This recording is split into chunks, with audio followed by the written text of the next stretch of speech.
Arrête de lire Cheikh Anta Diop.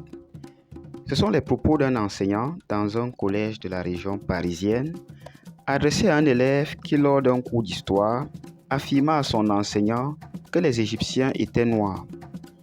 Malgré la démonstration scientifique effectuée par Cheikh Anta Diop pour prouver le caractère nègre de la civilisation égyptienne, beaucoup continuent de croire que l'Égypte antique était sémite et que sa population était blanche. Écoutons la démonstration de l'auteur de Nation nègre et culture.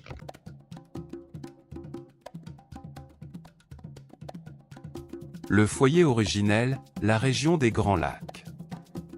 Le triomphe à la suite des travaux du professeur Leakey de la thèse sur l'origine monogénétique et africaine de l'humanité permet de poser le problème du peuplement de l'Égypte et même du monde en des termes tout à fait nouveaux. Il y a plus de 150 000 ans, des hommes morphologiquement identiques à l'homme actuel vivaient dans la région des Grands Lacs aux sources même du Nil, à l'exclusion de toute autre région du monde. Cette idée et tant d'autres qu'il serait trop long de rappeler ici constitue la substance du dernier rapport en cours de publication que feu le Dr Leakey a présenté au 7e Congrès panafricain de préhistoire à Addis Abeba en 1971. Cela veut dire que l'humanité entière a pris naissance conformément à l'intuition des anciens au pied même des monts de la Lune. Contre toute attente et contre les hypothèses récentes, c'est de cet endroit que les hommes sont partis pour peupler le reste du monde. La région des Grands Lacs, située aux sources du Nil, au pied de ce que l'on appelle poétiquement les monts de la Lune, cette zone est le véritable berceau de l'Homo sapiens. Ce qu'il faut bien comprendre, c'est l'exclusivité de ce foyer, à cette époque reculée, aucune autre région du monde que ce soit l'Europe, l'Asie ou l'Amérique n'abritait d'êtres humains morphologiquement identiques à nous. Nous sommes tous, sans exception, les descendants de cette population précise. Une question se pose alors naturellement, à quoi ressemblaient ces premiers ancêtres? Pour y répondre, l'on ne se base pas sur des suppositions, mais sur une loi biologique fondamentale. La loi de Glauger. Que nous dit cette loi? Elle stipule que les êtres vivants à sang chaud qui évoluent dans des climats chauds et humides sécrètent naturellement une pigmentation sombre, appelée mélanine, pour se protéger des rayonnements solaires. Le peuplement de l'Égypte. Une fois ce foyer originel établi, l'humanité ne s'est pas arrêtée là. Elle a entamé un mouvement migratoire massif. Pour quitter la région des Grands Lacs et s'étendre, deux routes naturelles s'ouvraient à nos ancêtres, l'immensité du Sahara et, surtout, le corridor fertile de la vallée du Nil. Ce mouvement migratoire a été un processus de longue haleine, s'étendant du Paléolithique supérieur jusqu'à l'aube des premières dynasties pharaoniques. Imaginez ces peuples venus du sud, remontant le cours du fleuve vers le nord. Au fil des millénaires, tout le bassin du Nil a été occupé progressivement par ces populations. C'est un point historique crucial, cela signifie que les premiers habitants de l'Égypte, ceux qui ont posé les fondations de cette civilisation monumentale, étaient directement issus de ce berceau africain originel.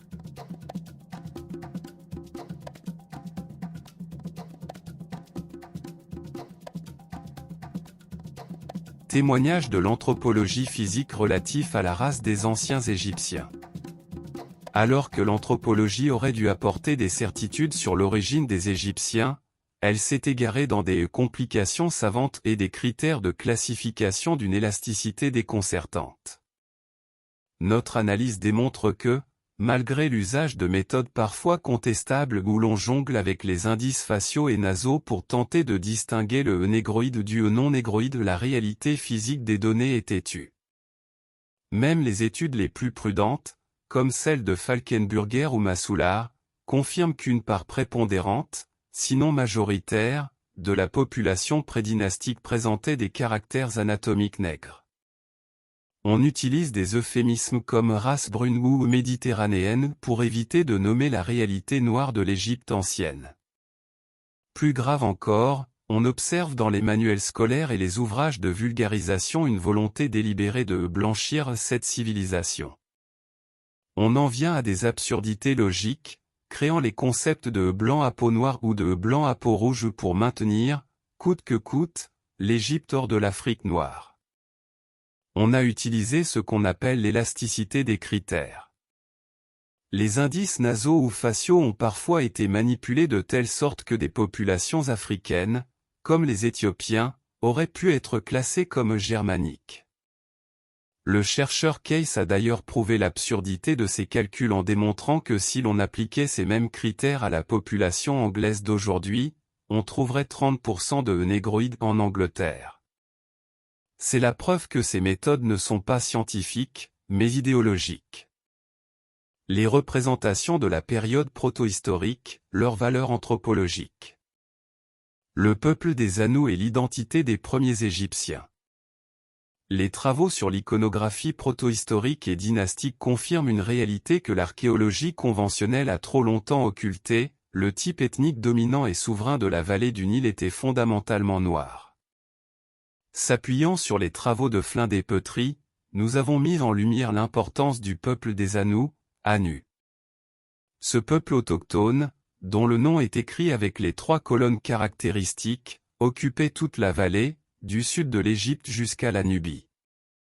Ce sont eux les grands bâtisseurs de l'époque pré-pharaonique. Ils ont fondé une véritable chaîne de cités fortifiées tout au long du fleuve, dont la plus célèbre est la ville d'On, que les Grecs appelleront plus tard Héliopolis. Leurs chefs, tels que Teranéter ou le roi Scorpion, sont représentés avec des attributs de pouvoir incontestables, bien avant que les éléments étrangers ne s'infiltrent dans la région. Il est capital de noter que les fondements religieux de l'Égypte sont indissociables de cette identité. Le dieu Min, l'une des divinités les plus anciennes, était traditionnellement appelé le Grand Nègre. Le dieu Ani, ou An, ancêtre des Anous, n'est autre qu'une forme archaïque d'Osiris, dont le lien avec le monde noir est structurel. De Narmé, le fondateur de la première dynastie, à Khéops, en passant par Djézé ou la reine Amosi Néfertari, la lignée pharaonique présente des traits typiquement négroïdes. Nous affirmons que l'opposition que l'on tente de créer entre l'Égyptien et le nègre est une construction factice, souvent basée sur des différences de classe sociale plutôt qu'ethniques. Plus révélateur encore, l'identité raciale des divinités créatrices n'était pas un sujet tabou pour les Égyptiens. Des dieux majeurs, comme le dieu de la fertilité Min, étaient explicitement surnommés le Grand Nègre dans les textes sacrés. Pour les Égyptiens de l'Antiquité, il n'y avait aucune contradiction, leur dieu était à leur image, issu de ce même fond culturel et racial venu du cœur de l'Afrique. À l'époque pré-pharaonique, l'iconographie ne laisse place à aucun doute. Sur des objets prestigieux comme le manche de couteau du Djebel El Arak ou les fresques d'Hierakonpolis, nous observons des scènes de bataille très précises. Que voit-on? On y voit systématiquement des hommes noirs, les autochtones de la vallée du Nil, soumettre des hommes rouges, qui représentent les populations étrangères infiltrées.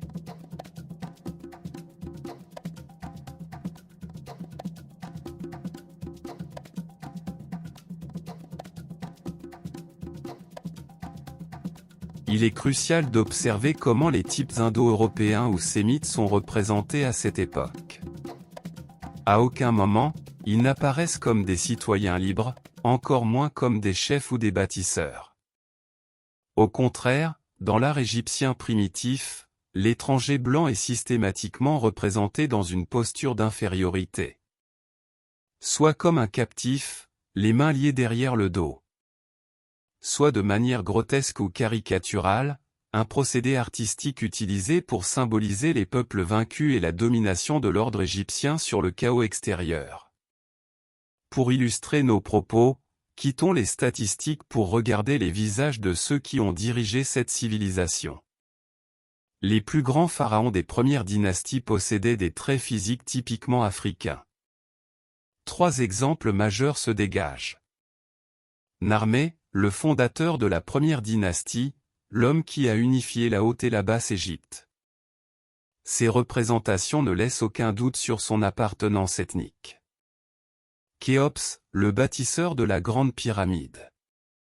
Il est souvent décrit par les anthropologues ayant étudié ces statuettes comme ayant un type physique camerounais.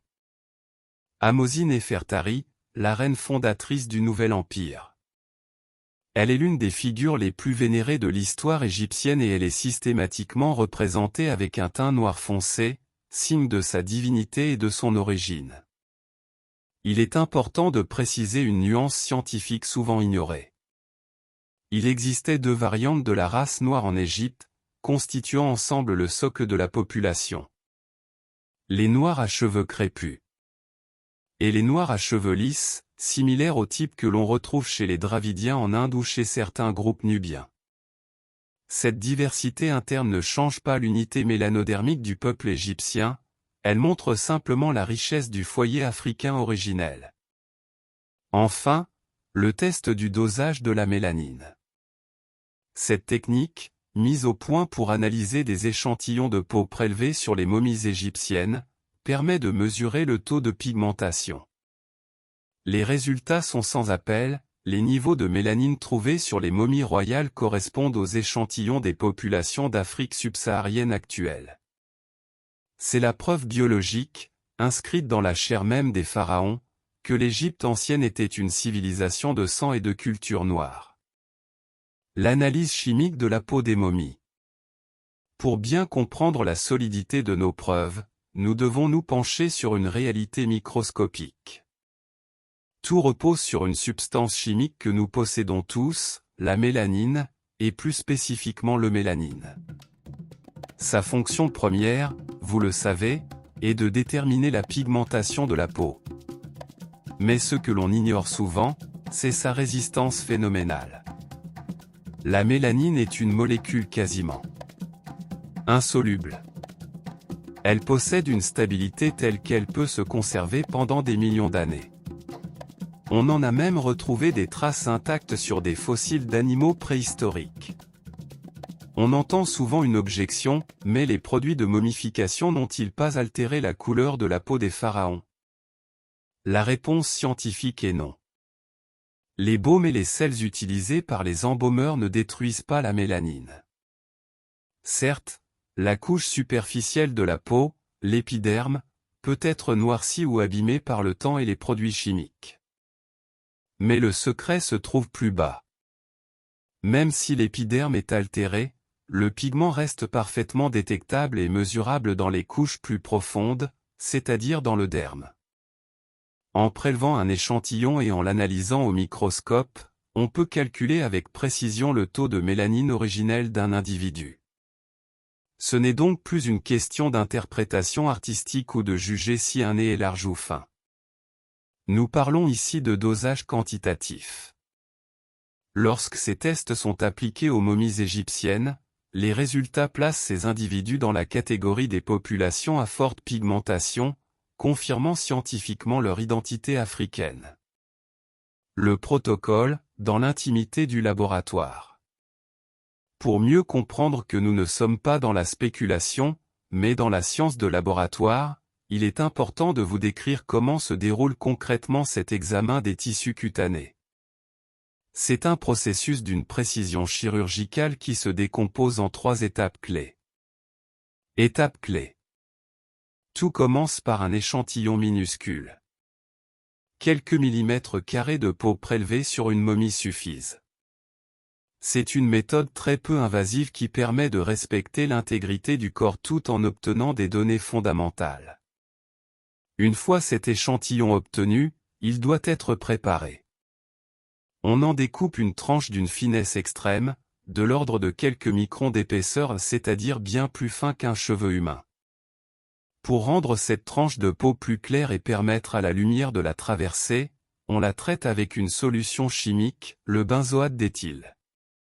À ce stade, l'échantillon est prêt pour l'analyse optique. Enfin vient le moment de l'observation au microscope, et là, 2 méthodes se complètent. Sous lumière naturelle, on observe directement les grains de pigment. Ils apparaissent comme des amas sombres, restés intacts malgré les millénaires. Sous lumière ultraviolette, UV, c'est la méthode la plus précise. Pourquoi ? parce que les rayons UV provoquent un phénomène de fluorescence sur les grains de mélanine. Sous le microscope, la mélanine s'illumine littéralement.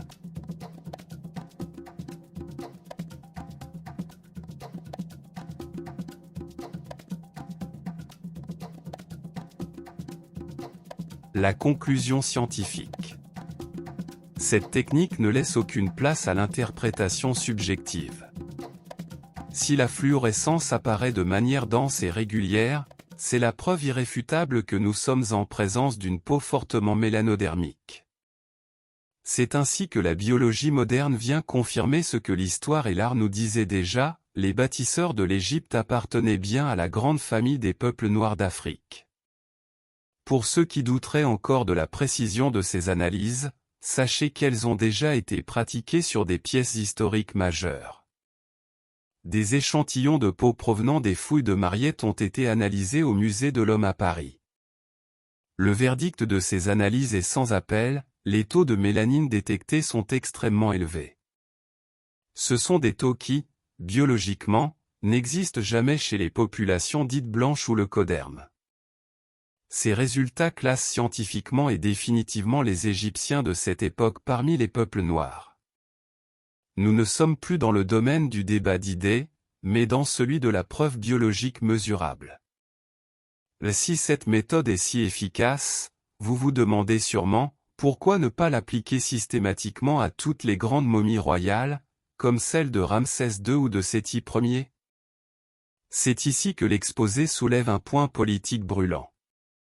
Il faut dénoncer un véritable blocage institutionnel.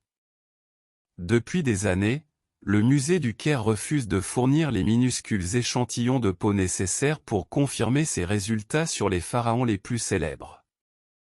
Pourquoi ce refus? Si la science peut apporter une réponse définitive, pourquoi s'opposer à l'examen? Ce silence et ce blocage suggèrent que la vérité scientifique pourrait bousculer des dogmes historiques très solidement établis. Mensurations ostéologiques. L'ostéologie, les proportions du corps ne mentent pas. Si l'étude des crânes est souvent débattue, l'anthropologie physique dispose d'un outil encore plus précis, l'ostéologie, c'est-à-dire l'étude des mesures du squelette. Dès la fin du XIXe siècle, le savant allemand Lepsius a établi ce qu'on appelle le canon de l'Égyptien parfait, c'est-à-dire les proportions idéales du corps représentées dans l'art et retrouvées dans les sépultures. Le résultat est sans appel, les mesures révèlent des caractéristiques physiques précises, comme la proportion du bras court par rapport au reste du corps. Ce sont des traits que les anthropologues appellent nigritiens ou négroïdes. Ce qui est remarquable, c'est que ces conclusions scientifiques de l'époque n'ont jamais été démenties par nos méthodes de mesure modernes. Le sang, une signature génétique indélébile. Mais allons encore plus loin, là où l'apparence physique laisse place à la biologie pure, l'étude des groupes sanguins.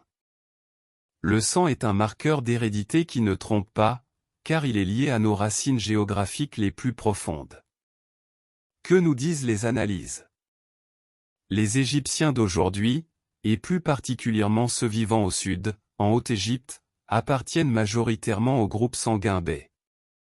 C'est ici que la preuve devient fascinante.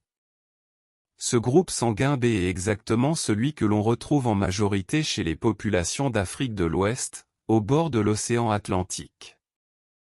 À l'inverse, les populations blanches originelles sont caractérisées par le groupe sanguin A2.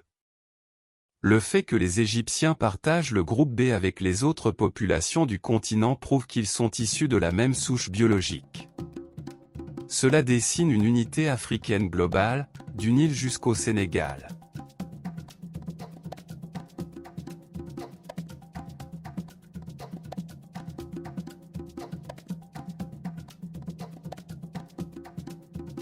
La race égyptienne d'après les auteurs classiques de l'Antiquité. Jusqu'ici, nous avons parlé de gènes et de molécules. Mais que disaient ceux qui voyageaient en Égypte dans l'Antiquité? Pour les Grecs anciens, l'identité noire des Égyptiens était un fait si évident qu'ils s'en servaient comme d'un point de repère scientifique. Prenons Hérodote, le père de l'histoire. Lorsqu'il veut prouver que le peuple de Colchide descend des Égyptiens, il utilise deux arguments simples, comme eux, ils ont la peau noire et les cheveux crépus. Il note aussi qu'ils partagent la pratique de la circoncision, qu'ils sont les seuls à pratiquer depuis l'origine avec les Éthiopiens. Hérodote n'est pas le seul. Le philosophe Aristote classe explicitement les Égyptiens et les Éthiopiens dans la même catégorie des peuples très noirs. Dans le domaine des arts, le dramaturge Échille, dans sa tragédie Les Suppliantes, décrit des marins égyptiens dont les membres noirs créent un contraste frappant avec leur tunique blanche.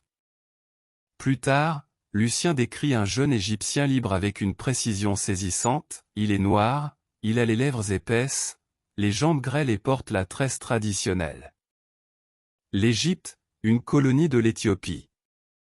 Les auteurs anciens ne s'arrêtent pas à la couleur de peau, ils nous parlent de la source de cette culture.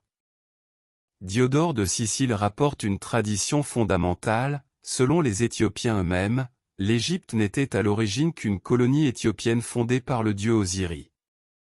Les lois, la religion et même l'écriture hiéroglyphique viendraient donc du sud. Même des siècles plus tard, après des vagues de métissage avec les Grecs et les Romains, l'historien latin Ammien Marcellin souligne que les Égyptiens conservent majoritairement ce teint brun et noir qui les caractérise. Faisons un bond dans le temps jusqu'en 1787. Le savant français Volney se rend en Égypte. Devant le monument du Sphinx et en observant les populations locales, il reçoit un véritable choc intellectuel. Il écrit alors, avec une stupéfaction totale, le visage du Sphinx est purement nègre. Volney entame alors une réflexion philosophique poignante. Il s'étonne de voir que cette race d'hommes, qui à son époque est réduite à l'esclavage en Amérique et aux Antilles, est la même que celle qui a inventé les arts, les sciences et même l'usage de la parole. Les Égyptiens vus par eux-mêmes. L'identité dans la langue, le mystère de Kémet. Après avoir interrogé les os, le sang et les témoins grecs, penchons-nous sur ce que les Égyptiens disaient d'eux-mêmes. Comment s'appelaient-ils dans leur propre langue? Ils utilisaient un mot unique, puissant et riche de sens, Kémet, ou KMT. Pour bien comprendre ce mot, il faut regarder son étymologie. La racine est km, qui signifie noir dans son sens le plus absolu, celui du noir charbon. D'ailleurs, pour écrire cette racine, les scribes utilisaient le hiéroglyphe d'un morceau de bois brûlé. Une polémique persiste souvent dans les manuels, on nous dit que Kémet désigne la terre noire, en référence au limon fertile déposé par le Nil. Mais l'analyse linguistique nous raconte une autre histoire. En égyptien ancien, l'utilisation du féminin singulier sert souvent à désigner un collectif, un peuple. L'auteur apporte ici deux preuves grammaticales majeures. Le déterminatif, dans les hiéroglyphes, le mot Kémet est suivi du symbole de l'homme et de la femme. En linguistique égyptienne, cela indique sans ambiguïté que l'on parle des habitants, des personnes. Kémet, c'est donc littéralement les Noirs ou le peuple des Noirs. L'adjectif national, ils utilisaient aussi le terme KMTJW. Ce mot servait à se désigner eux-mêmes par opposition aux étrangers. C'était leur identité nationale, nous, les Noirs. Égyptiens et Nubiens, une même famille. Un point crucial de l'exposé est la relation entre les Égyptiens et leurs voisins du Sud, les Nubiens. On a souvent essayé de les opposer comme s'ils appartenaient à deux mondes différents. Pourtant, les faits linguistiques montrent le contraire. Les Égyptiens n'utilisaient jamais de terme de couleur pour se différencier des Nubiens.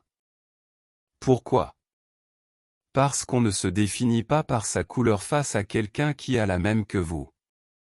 Ils appartenaient au même univers physique. Pour désigner les Nubiens, ils utilisaient le mot Naas. Mais attention, ce n'est pas un nom de couleur, c'est un nom ethnique ou politique. C'est exactement comme un Romain de l'Antiquité qui appelait un Germain un barbare. le Romain ne jugeait pas le Germain sur sa couleur de peau puisqu'ils étaient tous deux de type européen mais sur son niveau de civilisation ou son appartenance à une cité différente. Pour l'Égyptien, le Nubien était un frère de race, mais un étranger politique.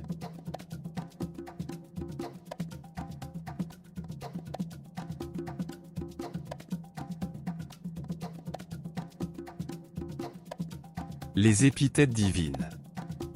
Pour clore notre analyse, nous devons comprendre que pour les anciens Égyptiens, le noir n'était pas seulement une réalité physique, c'était la couleur du sacré. Contrairement à de nombreuses cultures modernes qui associent le noir aux ténèbres ou au deuil, pour l'Égypte antique, le noir est la couleur de la résurrection, de la fertilité et des ancêtres bienfaiteurs. Les plus grandes divinités du Panthéon portent d'ailleurs le qualificatif de Khem, noir. Osiris, le dieu de la résurrection est appelé Kmwr, le grand noir.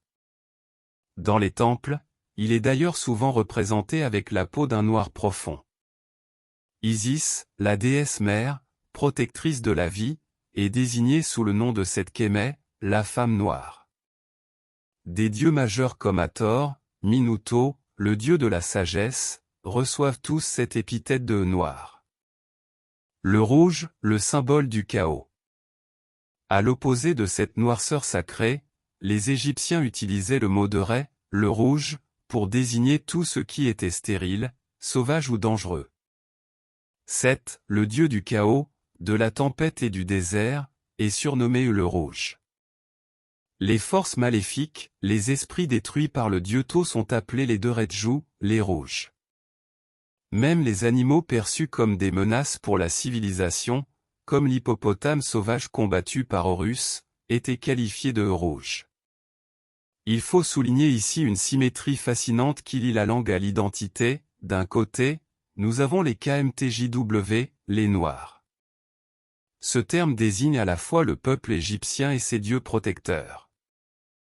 Être noir, c'est être du côté de l'ordre, de la civilisation et de la vie. De l'autre côté, nous avons les Deretjou, les rouges. Ce terme désigne les forces du mal, mais par extension, il servait aussi à désigner les nations étrangères blanches ou le coderme. Ces peuples étaient perçus comme extérieurs à l'univers équilibré de l'Égypte, appartenant symboliquement au monde stérile de Seth. Témoignage de la Bible. Pour comprendre l'identité d'un peuple, il est souvent utile de demander à ses voisins. Les anciens Hébreux, qui ont vécu en étroite relation avec l'Égypte, n'avaient aucun doute sur l'origine des Égyptiens. Dans la Genèse, l'Égypte est appelée Mitzraïm.